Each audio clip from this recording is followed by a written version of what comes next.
Hello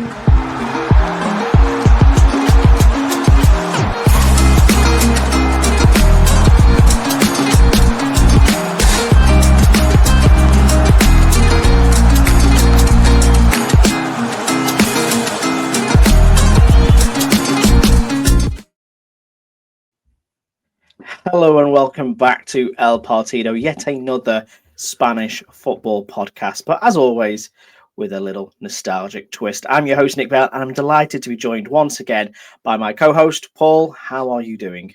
Doing great, Nick. Happy to be sat chatting to you again about the wonderful world of Spanish football. It's we're saying this the last few weeks, it's that time of year, it's cold and everything like that, and I've just come on the back of having a cold, so anyone who listened to the last one will have noticed that, my dulcet tones weren't quite as beautiful as normal last week, and they're not any better this week, but we persevere, don't we?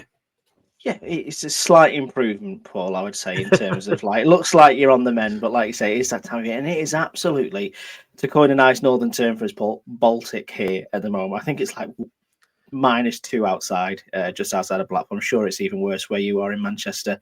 So we must keep nice and warm. I don't know if you've managed to get yourself a nice brew, Paul, but I've certainly got a nice cup of tea here. I've got a fantastic mug up on the shelf, and I've got a mug down here as well. Yes, we've got some nice shiny new ones, haven't we? That we do. Will be the envy of the entire football world. I think it's probably the most prestigious cup in world football, actually, isn't it? I'd say. I would certainly put it in that. Given we've just had an international break as well, and I mentioned this on the El Podo podcast the other night too.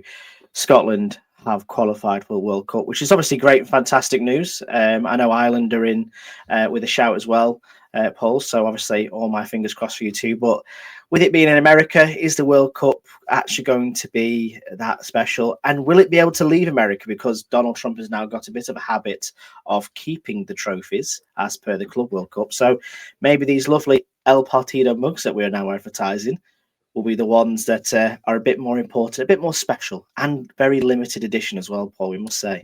Very limited edition, and doesn't involve Infantino or any other member of the corporate world to produce it, as far as we're aware. Oh, did you see, before we get into what, did you see Cristiano Ronaldo in the Oval Office with Mr. Trump?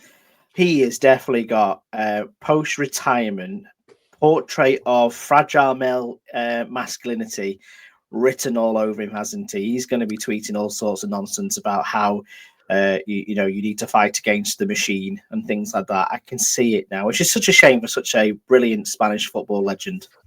Yes, absolutely. I would imagine that he will have his army of devoted followers, which some of them will be galvanized by his comments and his activities and whatever is yet to come with, whereas others will be turned away and maybe feel that his playing career is somewhat tarnished. But we're not here to discuss that, are we? We're here only to talk about the positive things of yesteryear. Absolutely. And I suppose we could call this man what we are about to talk about. And, I'm quite looking forward to this topic because it's something that gets spoken about a lot in especially the UK. We talk about journeyman. There's been a big movement of things like Barclaysman recently in terms of like a football nostalgia perspective, but it's not something that happens so much in Spain, Paul. There isn't really a word for it in Spain. We've tried to come up with a few. So we've got El Viajero or Viajero, which is I think literally the journeyman or the journey thing. I have it on good authority from my in-house Spanish speaker and fellow El Podo co-host Liam that Viajero Futbolero is possibly the correct term to use. But again, it's not widespread. But I'm going to go with the coined term that I've made up, which is Hombre de Vija, or Vije, the man of journey, which is terrible Spanish. But it just looked right. It just feels right to be, the man of journey. Why not? Yeah, why not? Why not? You see, like I say, I was struggling today with like I was. You can usually find these things, can't you?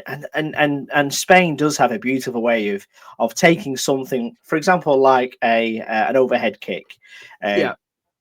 like Scott McTominay scored the other day. Let's go back to that for 2 seconds, and and they'll call it a chilena, which is just a beautiful word. It's so much better than saying it's an overhead kick. But I just can't believe they haven't got a word for journeyman, Paul. Do you think that is because in Spanish football, moving clubs a lot is kind of the done thing or expected? There's a lot of people who have like 12-month contracts or are free agents for a long period of time. Is it just maybe a bit more acceptable to have multiple teams under your belt? Do you know, it didn't really occur to me until you mentioned before about the short contracts, because people might not realize, but we actually talk off air, don't we? And usually Mhm. sometimes we say the best things before we've remembered to press the record button. So,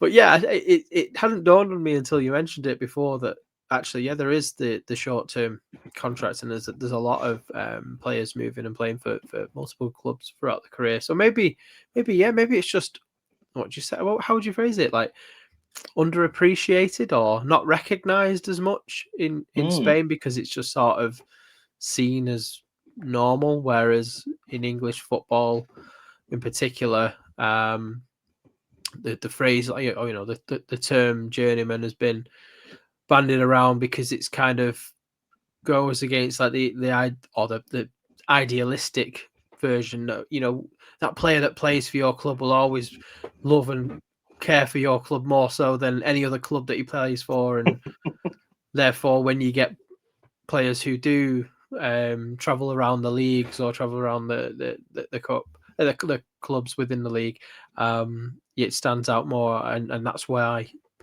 in English language football fandom, journeyman's kind of been used a bit, whereas it just doesn't appear to exist in Spain because maybe it is a cultural thing. I don't know. I'd be interested actually, and answers on a postcard. Do they have words or terms for journeymen in Germany, Italy, and other world leagues?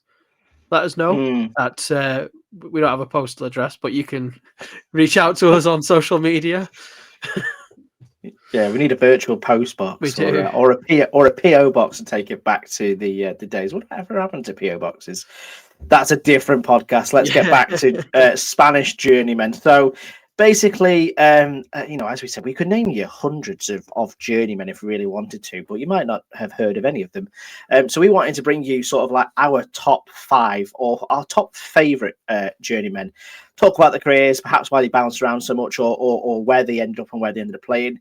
The rules of Hombre de Vieja is they've got to have played for a minimum of 4 clubs, and they can have played abroad as well, Paul. Because there's usually with these players, at least one or two where they might end up in the Premier League or in, the Middle East, for example. So yes, we're going to go through 5 of those players who we've selected as sort of like the quintessential journeyman of Spanish football, and we're starting big. We're starting huge. A player who is still playing today as well, nonetheless. So, both nostalgic and modern football clashing together. And that is the one and only Santiago Cazorla Gonzalez, also known as Santi Cazorla. Paul, the man from Asturias, obviously a great career and one he's still playing at the moment with his beloved hometown club of Real Oviedo. He is a unique talent. He is a ever present. He is a generational footballer, but he is a bit of a journeyman. He is actually, yeah. Do you know he's? I mean, I could spend all day talking to you about Santa Cazorla. I think he's a really incredible footballer, but also I have a lot of time for him as a person as well. And I think particularly when you look Mm, at the way his career has played out, and obviously the struggles he's had in his later years with injuries and surgeries as well. And this is it. Did you call it a graft, a skin graft that he's had? mm, Really quite remarkable, but truly one of the most talented players, certainly of the 21st century, and just one of the most enjoyable to watch as well. Always I have this image of him when he was, at Malaga and then later Arsenal, and for me, where he was really sort of in his prime. He always seemed to look like he was playing with a smile on his face as well. And he had two. I'm obviously still playing now, isn't he? But two feet. I think he's probably one of the standout players for having no real weak foot, in my opinion. Great player, but you're right. He has been quite a bit of a journeyman. How do we want to do it? Do you want to just summarize the clubs he's been at, and we can talk about that? Well, how should we do it? Maybe we'll explain the journey bit by bit. So, he's most well known for starting with Villarreal in his first spell, which was one of three. But he did come through and was developed at Real Oviedo to begin with, which is obviously what makes his full arc story now one of the best in Spanish football. But he comes out at Villarreal, plays under Manuel Pellegrini. We've got our weekly mention in there. Got him in early this week. Got him in nice and early. We've hit it nice and early there. And he makes a pretty much of a good success of it. He then moves to the Abuelo, to Recreativo de Huelva, before then returning later back to Villarreal and moving on to Malaga. Malaga then selling for a prime fee to Arsenal. He has a long career in the Premier League, one of the most successful Spanish exports, I would say, into UK football. He then goes back to Villarreal for a third chance. Paul, we will all remember the unveiling. Still to this day, don't know how it was done. If you don't know what we're talking about, don't want the illusion ruined. If you don't know what we're talking about, please go and YouTube Santi Cordola's Villarreal unveiling, where it was during a game, wasn't it? If I remember rightly, like I think a game or half time at a game. I think it's it's in the stadium, isn't it? So... Yeah. And it's like they bring out this tube onto a pitch that fills with smoke, and it's an empty tube, and like there's nothing underneath it. They don't bring him out in a box or anything. I genuinely don't know how this happened. But he then just appeared in his Villarreal kit and emerged from the smoke, and everyone obviously was overjoyed with his return. Bring back that level of unveiling, please, because that was peak. Well, the game's gone, hasn't it, for signing unveilings now. After that was the peak, absolute peak. If Fabrizio Romano was knocking around back then, which I'm sure he was, but he probably wasn't as prevalent because social media wasn't big, that would never have happened. Everyone would have known it was Santi Cazorla in that tube. Yeah. But that was the golden era of unveiling players. It was just the emergence of social media where they knew they had to do something special to catch the eye, and that was just fucking fantastic. Even just thinking about it, and he goes on to have a really brilliant third stint with Villarreal as well. A bit of a renaissance as well for him, because obviously we spoke about some of the injuries he had at his latter time in Arsenal. He was very restricted with the amount of games he could play at the back end of his career in the Premier League. But he has this, renaissance at Villarreal, enjoys a good few years with them, moves to Qatar, to Al Sadd. Again, I'm shaking my head here thinking, I wish he hadn't, but he did. And then returns to Real Oviedo to play for Real Oviedo, firstly in the Spanish Segunda, gets them promoted. There's obviously that special playoff final game against Mirandés where he scores. I think he was the winner, if I remember rightly, and gets Real Oviedo back into La Liga for the first time in 24 years. It's a remarkable journey, this one, isn't it? Oh, it's fantastic. Yeah, it is. He's somebody though, like you kind of like he's just a nice guy as well, so it kind of makes it all the more. It's like you think it's just a great story. I would say those scenes when the promotion with Oviedo returns were some of the best and most wholesome scenes I think we've seen in football, probably this side of the COVID pandemic. Actually, it was really nice to just sort of see a full stadium there and a hometown hero with the journey that he's been on, and be a part of it. And look, obviously he's. Do we say the twilight of his career at this point? I think, but he's also a little bit evergreen, isn't he? Obviously, he can't play 90 minutes, but Yeah, what a player he's been, and what a ambassador he's turning into as well for not just for Oviedo but for Asturias as a region. I think as well. I think it'd be fair to say. Yeah, and I think it's that humility which has really made Santi Cazorla a favourite. There are a lot of players out there who are, driven by ego. We spoke about one of them at the top of the show, and how he is nowadays. But when you look in terms of an astute professional, Santi Cazorla is going to be up there for me. The fact that he plays for the minimum that he has to for Real Oviedo, knowing that ultimately, the salaries he was on, they wouldn't be able to afford it. Yeah. And he donates that back into the club's foundation so they can train the next generation of Santa Gordolas that come through the Real Oviedo Academy. So it's a brilliant story. And I'm trying to pick holes here, Paul, in terms of, what negativity could we look at? He's had some bad barnets over the years. Like I think towards the back end of his Arsenal career, he kind of got his act together and he went for that like close shave look. Oh, yes, I know which one you mean. Before, did he have the sort of like half-arsed Mohican-y type thing? Didn't Yes. he? Well, Yeah. he had long hair at Villarreal and Reca de Huelva, which is very becoming of Spanish footballers, but it didn't suit. It was a bit of a miss, and then he had that peak Simon from the In-Betweeners slick. Yeah, And things like that. So like the wet look gel sort of thing. That was it. Yeah. Is very Mr. much VO5. Yeah, like I don't even think they do that anymore, do they? But it was everybody had it in the noughties to the early 2010s, I want to say. Yeah, I did before I went Indian, grew my hair out, Paul. I had Yeah. that haircut as well, so I won't knock him too much. And We've all been Santa there, I mean, Cazorla. that's the thing. Oh, honestly, digital cameras are the biggest curse I think I ever could come up with. Facebook memories is a daily haunting for me, Paul. I don't know about you, but yes, that is the only hole I can pick in Santa Cazorla's career, because he has been an absolute, fantastic footballer. Close to 600 appearances and still counting. Over 80 caps for Spain. He is a journeyman, but he is a journeyman of quality, which I'll say about Santa Cazorla. Should we move on to our next one? Because I really like our next one. He did get a mention in Revista El Partido recently for his final career goal as well, which is quite spectacular.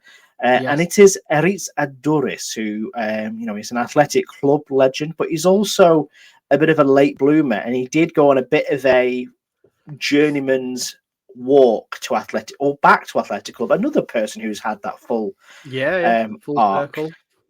Yeah, and just a great striker, and and really fits into, obviously we all know the story with Athletic Club, don't we, Paul?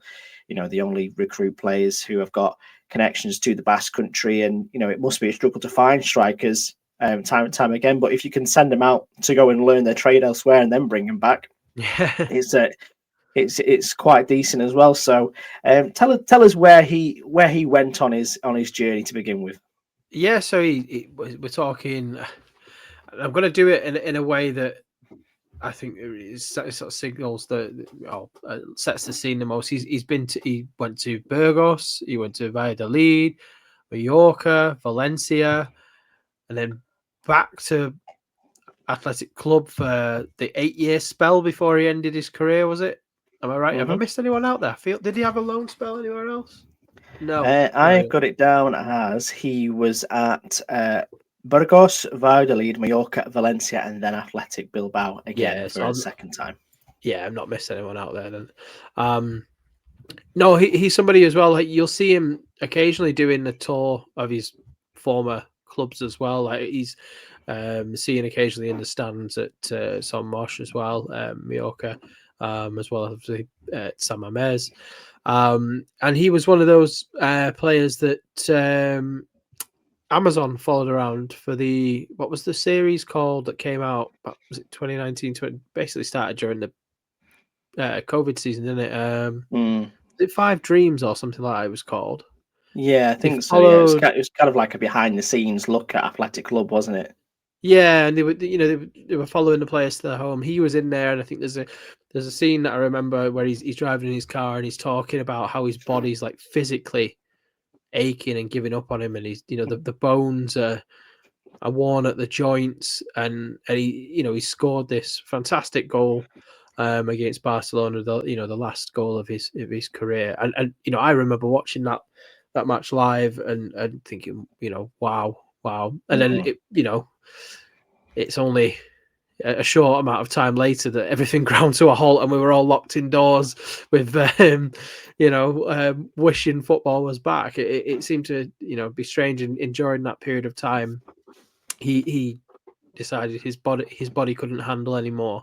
But he was somebody who and I'd recommend, if anybody's, and I'm fairly certain it's called Five Dreams. It was an Amazon documentary. I might have got the title wrong. It has been a few years since I watched it, but this particular scene does resonate with me when I think of Dorit's. How he talks about what it means to him to have the privilege to play football. And it's just the thing that he's always wanted to do for his life, all of his life, and he's living out his childhood dreams. And it doesn't matter if he's playing top tier football in his mind or if he's playing, on the part of his friends, he would always give his all. And I know that there's some mixed feelings about him at one or two of his previous clubs, no less. Mallorca too, with some of the fans, depending on who you speak to, which, I mean, everybody's got their own opinions, haven't they? But I have a lot of appreciation for him. But I don't think anybody could say that he didn't really, give his all for whichever team he was turning out for. And he is a journeyman, but he's one that I think, similar to Santi Cazorla, he's one that I think has respect from a very broad range of people in the Spanish football world because of how he went about playing the game and how he, conducted himself. I think he does have that respect. I may be wrong, and people can feel free to say so, but that's my take on it. And I think it's right to say that he sort of aged like a bit of a fine wine, really. And the finest. Anybody, sorry, say that again. The finest wine. The finest wine, yeah. I think anybody who's not read Matt's article about his final goal should definitely pick up issue 2 of Revista El Partido, which you can do for free over on the Patreon. We're getting smoother at plugging our content now, aren't we? Oh, absolutely. Just some mid-pod advertising. That'll rival the actual adverts we stick in here as well, Paul, to be fair.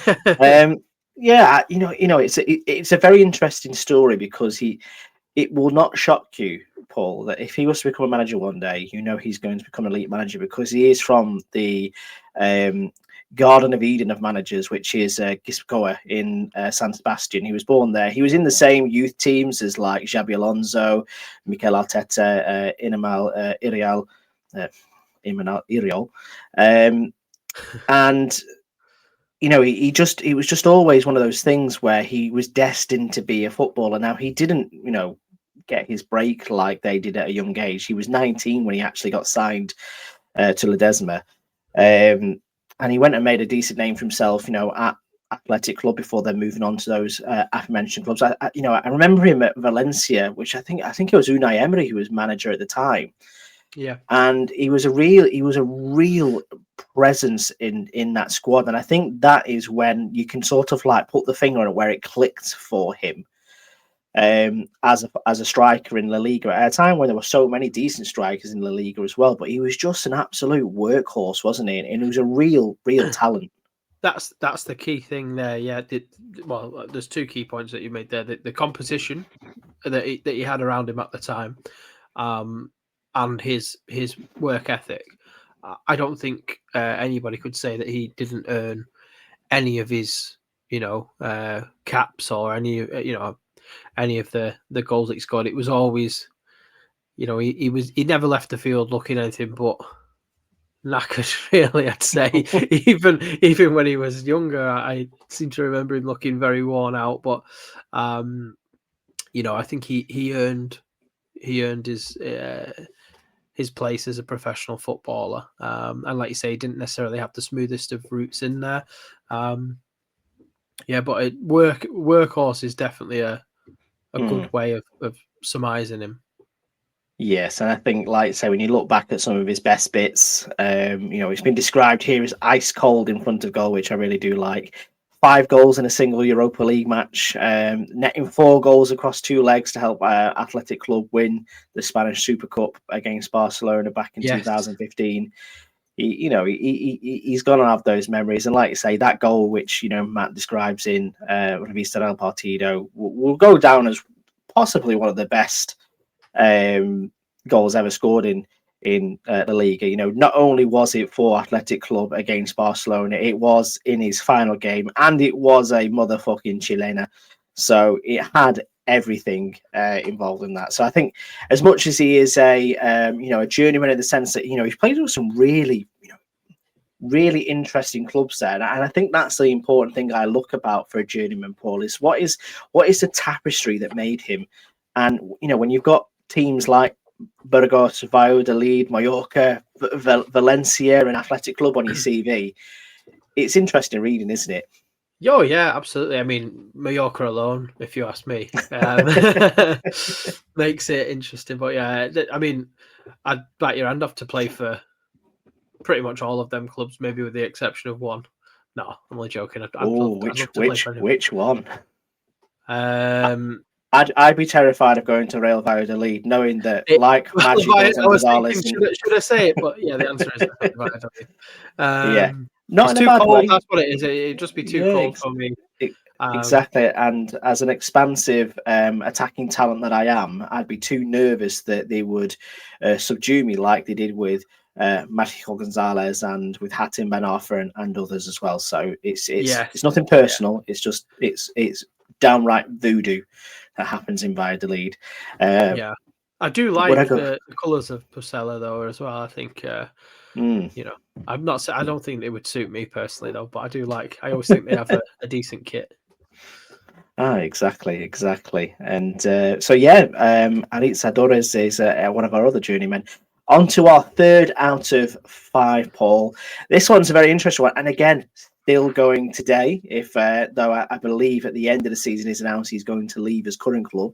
It is the one and only Pedro Leon. He is of Primera Ref El Podo fame as well. He's currently with Real Murcia, but before that, he's played in a lot of interesting places, including Levante, Real Valladolid, Getafe. He was a Real Madrid player once as well, Paul. And then I think after that, he went back to Getafe, then on to Fuenlabrada, and now with his hometown club of Real Murcia as well.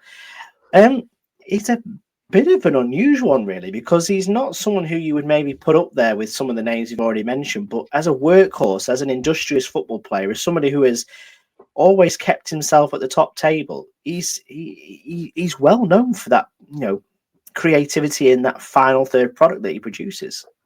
He is, yeah. And do you know what? I remember a time. I don't want to say what year it was, but I do remember a time when he was somebody who you definitely want to sign on Football Manager as a prospect or FIFA as a, he was always sort of one of those. It's always in the game and at the algorithm. One of those ones you could get him to increase his stats and all that. You buy him on the cheap, and then anyway, enough about computer games. But yes, he was the Mercian Beckham. Do you think, with his ability to curl the ball with his creativity? Quite outspoken actually as players go. I didn't realize until we came to do this that he was actually still playing, because I had assumed about 5 years ago that he had stopped playing. Still going strong. But even if you exclude the last 5 years, he's had a heck of a lot of clubs and a lot of football. But he's I guess he's somebody who, if we want to talk about people who can how many people? Well, actually, let's ask the question: how many players can say that they've represented Getafe and then gone on to be signed for Real Madrid? I don't think there's many. which is In a credit to him. I think it's going to be yeah. increasingly likely that a player does that in the future as well. Mm.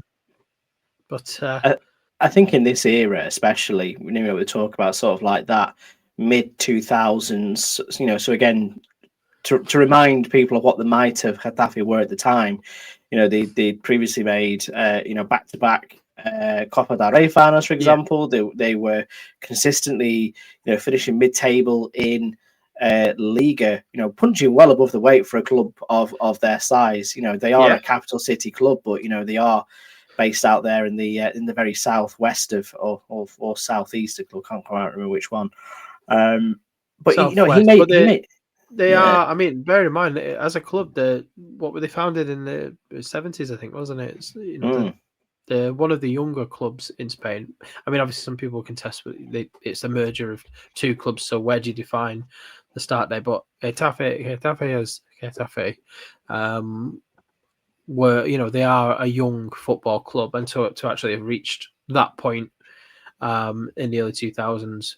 We're talking of the era with the sponsor was Burger King. Oh, yeah. It was, wasn't it? Yeah. In fact, wasn't that kit one that you mentioned a They couple of had the episodes ago? PSG sponsor, yeah. So they had the horrible kit that we mentioned in the Yeah, Halloween episode, but they also had that era of the Burger it was King one a with Joma kit with a Burger King logo.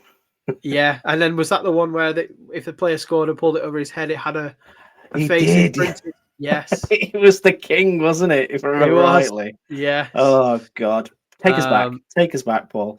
Do you know Um, what? That's an era. That's an era of its own that we do need to visit on a later episode and give Getafe of that era the credit that they're due. no, an But back absolute to Pedro madness. Leon, fantastic player, very creative. Um, yeah, one that everybody used to sign as well on their Hmm. football games. But a player who, stands the test of time. Really, that you don't have to necessarily be playing at the top level for all of your career to earn the prestigious title of journeyman, or what we're going with, Viajero Hombre Futbolero. Viajero Futbolero, officially. In my head, it's still Hombre de Viejera. But yeah, I think like you say, when the key part of this journey, in comparison to a Santi Cazorla, for example, Santi Cazorla is a player who played at the top forever. This is a young man who fought from not the bottom. I don't know if you're not a bottom club, but they weren't a No, club at the time that were fighting at the top table. He's come through his local side. He's moved up through the leagues. Taking that journey through there. Eventually ending up at Real Madrid, playing for Jose Mourinho, playing yeah, alongside some absolute, world beaters of football players that he would never have imagined he'd be playing against. And then, there's a lot of players that would then go off and sort of like drop off into non-existence if they'd fail at that level, or they'd stick around for a bit too long and just max out the contract and fade into existence. But he didn't do that. He went back to Getafe and again rediscovered his consistency there and became one of the most important creative players at the Coliseum. He then go on to star for Eibar in La yeah, Liga as well. So again, going up to the Basque Country, representing this small town club who were punching well above the weight, and he became a bit of a star for them in Eibar itself. And then Fuenlabrada, as he fell down to the Spanish Segunda again, and after it's quite nice. He's ended up back at Real Murcia as well, and Real Murcia are a genuine sleeping giant. Putting my El yes, Podo hat on for a moment here, huge. The Nuevo Condamina being a 30,000 seater stadium. They've got some fantastic players there at the minute. He is a cornerstone of that dressing room. He's so important to what they do. Would it surprise me if he became the manager there one day? Absolutely, it would not. And he's still producing moments of magic even now, Paul, in Primera F. So he's an absolutely brilliant person and player. And like I say, he won't be the biggest name on this list, but he's a journeyman of note, I would say. yeah. He's like I said, maybe not the biggest name, but certainly one that I'd expect people to recognise. Yeah, one of a kind in a way. Absolutely. And the next person we're going to talk about, Paul, is also one of a kind. I had the pleasure of watching this man in the flesh a couple of times, not at his pomp, but I still just absolutely loved to see him. And that is Ruben Castro, the man born in Las Palmas, one of the most prolific goal scorers in Spanish football history. Is the outright record goal scorer for both Real Betis and for the Spanish Segunda as well. You know, I can see your other mug up there in the corner. I think it's something like, I'm trying to remember rightly, something like 200 and something goals or something like that for him in the Spanish Segunda. Which is where he spent most of his career, to be honest. You know, like say with beginning his career with Las Palmas, he broke into that team, rather quickly. He then traded the Canary Islands to move up to Galicia to go to Deportivo La Coruña, but he spent most of his time out there on loan, going to Albacete, Racing Club de Santander, Gimnàstic de Tarragona, Huesca. But then he goes on this defining move, really, Paul, to Real Betis. He joins them in 2010. He spends, the best part of then over 10 years with the club, and he becomes their top scorer ever. He's the most reliable attacking presence across several seasons, year on year, setting new records. Absolutely brilliant player for the Verde Blancos, wasn't he? He was, yes, absolutely, he was. They've sort of defined Betis for a period of time. Reliable, seemed to score everywhere he went. And I think we may have touched on this before. If we haven't, then we're definitely overdue a very specific sort of Betis focused episode. Betis as a club, and particularly their fans have, and I think I'm pretty much right in saying that the majority of fan bases across Spain probably have the same sort of concept for their own clubs, but Betis seem to have it in a more pronounced way, where they have this idea of how their club should be represented on the pitch. There's people who have heard the term Mikey Piedra when it comes to Betis, and the expectation is that that you'll give everything and that you'll play football in a way that's deemed to be the right way, irrespective of what the end result is. The Betis fans have a phrase about how they'll we support Betis even though, or especially though, we lose. The English translation is not great there, but and I think he was one that at the time, obviously Betis have been up and down over the last 20 years, certainly in the last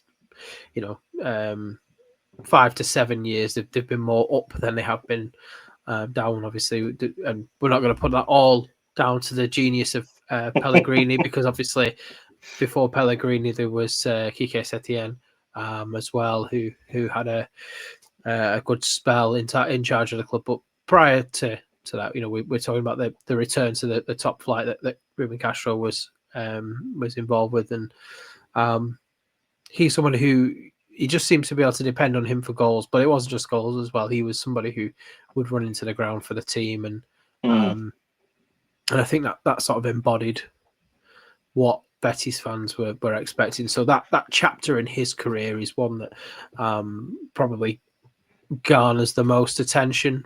But then you think about all the other clubs that you've just named there, and he's left an impression on every single one of them that he's been to, and he's been to a lot. So, and to be the top scorer in the Segunda is no mean feat, because to borrow a phrase from our friends, Segunda doesn't mean second best. It is a fantastic league, and it's an incredibly difficult league. It's not necessarily, although it's disputable, I don't think it's as easy to get out of El Pozo than it is to get out of Segunda, but Segunda is absolutely a difficult league to get out of, and to get out of it, you need goals, and for him to have led the line and led the scoring charts on so many occasions in that league is a credit to him and his skills.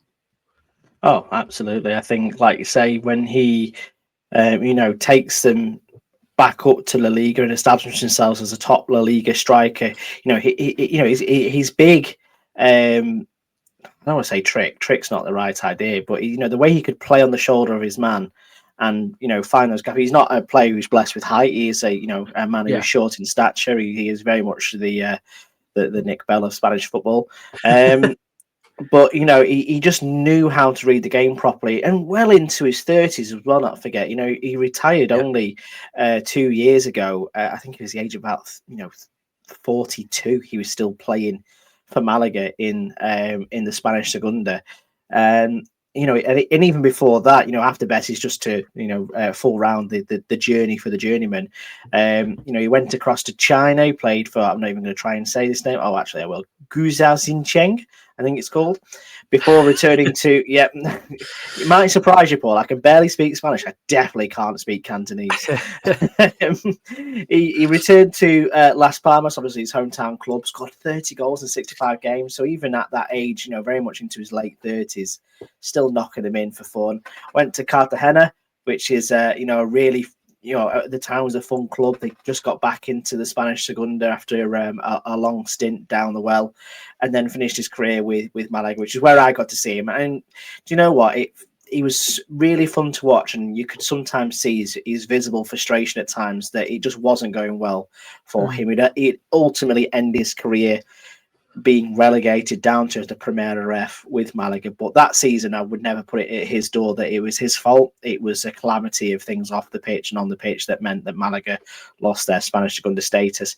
And I think at that point, he went, do you know what? I'm 42 years old. I'm done. I don't need to go anywhere else. He did have an offer to go down the well with Malaga, but I think, to be fair, at 42 years old, he's probably made the right decision there just to call it a day. But what a player! You look at the goals, 308 goals in 760 games. It's not a bad return for a striker who really didn't come into his own until at least like 10 years after his career started. Yeah, no, absolutely. I think he's another one that perhaps maybe won't get the same recognition that he perhaps deserves in years to come, because he doesn't necessarily have multiple league titles to his name or anything like that. But he's definitely one that fans of Spanish football should remember fondly over the last 15, 20 years. Definitely deserves the respect. And there's anyway. There's one club I purposely missed out, Paul, just because I didn't actually know he played for this club. He only had one season on loan there, but I saw the picture of it today. Ruben Castro in a Rayo Vallecano kit is one of the best things I think I've ever seen. Like I say, he just had one season on loan, 14 goals in like 40 games, but he was just with that iconic, that red thunderbolt. Yeah. Oh, it's just that is a bit special. And again, when you look back at some of these, what we're calling journeymen, Ruben Castro will look at that and go, I've played for a plethora of some of the most interesting clubs this peninsula has got to offer in all four corners of it. Well, literally in all four corners of it. I think there's only Extremadura, maybe, where he hasn't played. Extremadura and Asturias is the only place he's not played in Spain. Yeah.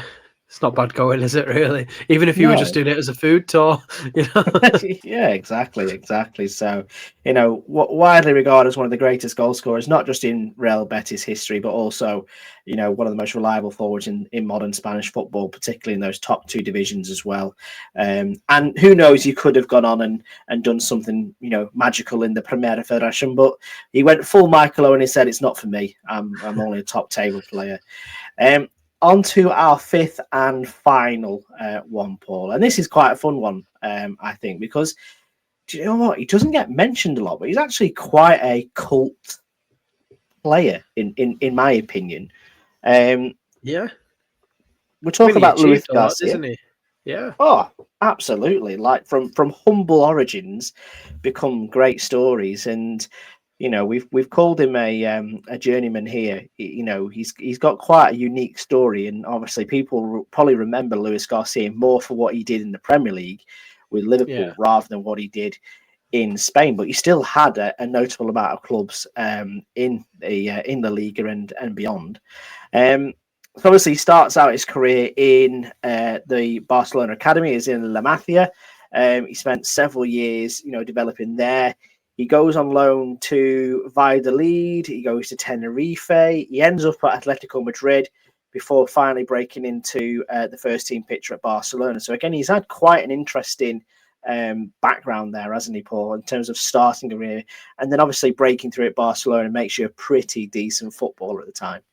Yeah. You don't have to be. I mean, you have to be pretty good, don't you, to do that? And I think as well, like he's somebody who I memories of him as being this kind of a bit of a scrappy do kind of character, like it just seemed to have this motion about him, but he was always sharp. You could see that from the younger parts of his career, and then as you mentioned, where he goes on to intelligent, clever player.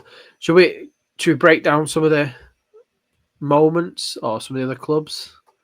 How do you want to sum him up, really? Well, I think, like you say, when we look at what he did, no less than 16 clubs for this journeyman, by the way, across various different countries as well. He is the most varied journeyman out of this list. That's why and I'm thinking, do we want to just do the highlights or where does he come from type thing? So his previous at Atletico Madrid and gets him that move there from Barcelona. He goes on to play 30 games a season, then goes back to Barcelona and plays those 25 games. And that's what earns the attention of Rafa Benitez at Liverpool and this sort of Spanish revolution, isn't it? Where he brings in, Xabi Alonso, he brings in, a few other, top players from Spain with him. And he goes on to have, obviously, a brilliant career in Merseyside. He wins the Champions League, he wins the FA Cups. He's obviously infamous he scores in the final, doesn't he, in Istanbul, I think? Did he score in the final? Did he score in the 3-3? Did he not? He might have done. I'm just trying to think now. I know Steven Gerrard definitely scored. Yeah, Vladimir Smicer scored. And I can't remember who scored the first one now. Oh, no, he didn't. Sorry. Yeah, it's Steven Gerrard with the header. It's Vladimir Smicer from distance. And then it's Xabi Alonso from the penalty spot. What he did score in that run is obviously the infamous ghost goal, Paul. Was that the one? Chelsea. Against Chelsea. Yes. Before the era of goal line technology, kids. Yeah. You just had to use your eyes. And, to this day, Paul, do you think it went in? Well, we can get into the ghost goal thing because there's also, some people would say involving another Chelsea player would go on about Lampard's goal at the World Cup in 2010 and that. And ultimately, if it wasn't given, it wasn't a goal. But I have sympathy with Luis Garcia on this one. I think it's an injustice. Yeah, and like you say, that's what gets him into that final. That's what defines the era for Liverpool, who were at the time were a massively underachieving club domestically in terms of chasing Premier Leagues. They're not the behemoth that everyone would sort of like recognise back in the 1980s and before, and obviously now under Klopp and much more latterly Arne Slot. But he has a great time in Merseyside. He returns back to Spain, goes to Atletico Madrid, has 2 years playing in that side there. He then goes on to Racing Santander, which is actually his last time playing in Spanish football. So he makes a few appearances back in 2009, 2010 season, which I believe is just the year after they were in Europe. So he's sort of like missed out on that bit of fun there, has he? But still a great time to be in Santander. He then goes on this mad world tour of clubs, and what a way to see out your career. He goes to Panathinaikos in Greece. He goes to Puebla, which I think is in Mexico. He goes to Unam Puma, which is in Mexico as well. He then goes to Atletico Calcutta, which is a an Indian Premier League team, but it's an extension of Atletico Madrid. So again, this could be a fun episode for a more modern day. But Atletico Madrid have got satellite clubs everywhere that are named after them. I think they've got one in Canada as well. Atletico Ottawa, I think it is. Yes, and then they have it finishes in Australia with the Central Coast Mariners, and then that's him in 2016. Hangs up his boots and becomes a pundit for what I've seen. But it's a varied career. At which point he can say something that not a lot of other players can say. Paul, I have a Champions League medal on my mantelpiece. Do you? Yeah, I mean, pretty special, isn't he? It is very special, yeah. And the clubs that he played for in Europe obviously massive. And we jokingly said about Ruben Castro being on a bit of a foodie tour around Spain, but Luis Garcia's foodie tour of the world is actually quite appealing, I'd say. And to pick up a Champions League medal like he did is something that every player dreams of. But I always seem to think of him as being one of those players that, I don't know, like maybe he could have achieved more. I don't know why. That sounds harsh now, doesn't it? As an armchair fan, overweight bloke in my mid-30s, like saying that about one of the best athletes that done it. But he always looked like a player that, I don't know, maybe if he'd stayed in one place a bit longer. I don't know. It's a great player. It's incredibly harsh, Paul, to say to the Indian Premier League's Mayanvar Most Exciting Player Award winner that he didn't live up to expectations. Not many players can say they've got that on the mantelpiece. Am I? So you know what? Yeah. Yeah, but he came out of the Indian Premier League one is the thing that weirdly excites me the most about Luis Garcia, because he comes out of retirement, so he retires in 2014, saying that it's an important end to a chapter and I want to move on to the next page, and then he comes out of retirement to play for the Atletico Madrid knockoff in Calcutta as their marquee player as well. So I imagine he was on a bit of a wedge. But he actually goes on to do quite well. You know what I mean? Like I say, he gets a few goals. He wins this trophy, but he also wins the league in his season there as well. So he still had it. He's still a winner on different continents. Yeah. And then just dots off to Australia and then sees out his time there. So yeah, he's a very interesting character. I don't know if you remember the song they used to sing for him as well. No, you'll have to refresh my memory here. I don't know if they'd get away with it. He used to sing Luis Garcia, he drinks sarsaparilla. Lazy. He came from Barca to bring him joy. And there's something about he's always something. So please don't take my Garcia away is what it ends in. But I just remember that being Luis Garcia, drinks sarsaparilla. I was like, well, what a fun song. You'd never get away with singing that song now on Anfield. They'd laugh you out of the building. Yeah. But, yeah. Oh, he's an interesting to be fair, though, character. some of these modern football chants, it shows you how far football's changed. So I don't want to talk about English football, and I definitely don't really want to talk about this particular club in England. But Ruben Amorim, the United manager, the song that the United fans started to sing about him when he first arrived, that has later been... You're getting sacked in the morning, is that the song? Well, no, it's since been hijacked by City fans. It's thingy, it's what's her face? It's a heartbreak, nothing but a heartbreak, or whatever it is. What's her name? Not Belinda Carlisle. Belinda. Oh, hang on, you'll have to Google it's something ridiculous. And then you've had other clubs singing like ABBA songs now. I think football chants have gone soft. Yeah. There's none of that. I think they've gone family friendly is the way I would describe it. There's not as much profanity in those, which and there's no sarsaparilla as well, which is a shame. Just to bring it full circle back to Luis Garcia. No, and I should tell you as well that it wasn't Belinda Carlisle, it was Bonnie Tyler. I don't know how I managed to get them two confused, but two very different people. Could have been Taylor Dane as well. Just throwing any kind of like 80s music icons in there if you fancy, Paul. But yeah, I agree. There definitely needs to be a return to good chants on the terraces at football games, Yeah. and maybe a bit of Spanish inspiration wouldn't go amiss there. Yeah. I'm just trying to think if we've got any honourable mentions for journeymen. Oh, I've got definitely. some. I've got I've got some. some managers who I think Ooh. could be classed as journeymen. Not to give him another mention, Paul, but could we say that Manuel Pellegrini is a elite journeyman as a manager? He's Yeah. obviously had What's the phrase? Like he's an elder statesman, so he's a elder journeyman. I don't know. he's the king of journeymen, or he's Yeah. the well, I suppose as well he could be named Honorary after life some of the president players. of journeyman in a management tracksuit, not management suit. The CEO of journeyman managers, Rafa Benitez as well. Obviously, Yeah, Rafa's done the he's rounds, had hasn't he? Tenerife, Valencia, Real Madrid, Celta Vigo, amongst obviously like Liverpool and Everton and Newcastle, Napoli, Inter Milan, Chelsea. I think he's at Panathinaikos now. So he's done the rounds He a didn't do fair Everton, bit. did he? No. No, he did do Everton. Yeah. So he's had a fair few.